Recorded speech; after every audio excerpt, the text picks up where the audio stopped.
IPL 2024లో Mumbai Indians మార్చి 24న గుజరాత్ టైటన్స్తో జరిగే మ్యాచ్లో ఐపీఎల్ 2024 మ్యాచ్ను ప్రారంభించనుంది. అహ్మదాబాద్లోని నరేంద్ర మోడీ స్టేడియం వేదికగా ఈ మ్యాచ్ జరగనుంది. ఐపీఎల్ 17వ సీజన్కు సంబంధించిన షెడ్యూల్ బీసీసీఐ గురువారం ప్రకటించింది. సార్వత్రిక ఎన్నికల నేపథ్యంలో ముందుగా 21 మ్యాచ్ల వివరాలు మాత్రమే వెల్లడించింది. లోక్సభ ఎన్నికల విడుదలైన తర్వాత మిగతా 52 మ్యాచ్ల షెడ్యూల్ను ప్రకటించనుంది. ఈ ఫస్ట్ హాఫ్ షెడ్యూల్లో ముంబై ఇండియన్స్ మొత్తం 4 మ్యాచ్లు ఆడనుంది. Gujarat titans, sunrisers Hyderabad, Rajasthan royals, Delhi క్యాపిటల్స్తో తలపడనుంది. ముంబై ఇండియన్స్ ఐపీఎల్ 2024 యొక్క షెడ్యూల్ ఇలా ఉంది. మార్చి 24న గుజరాత్ టైటన్స్తో ముంబై ఇండియన్స్ అహ్మదాబాద్లో 7:30 గంటలకు తలపడనుంది.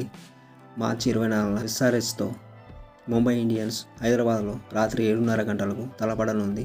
ఏప్రిల్ 1న ముంబై ఇండియన్స్ రాజస్థాన్ రాయల్స్తో ముంబైలో రాత్రి 7:30 గంటలకు తలపడనుంది. ఏప్రిల్ 8న ముంబై ఇండియన్స్ ఢిల్లీతో మధ్యాహ్నం 3:30 గంటలకు ప్రారంభం కానుంది.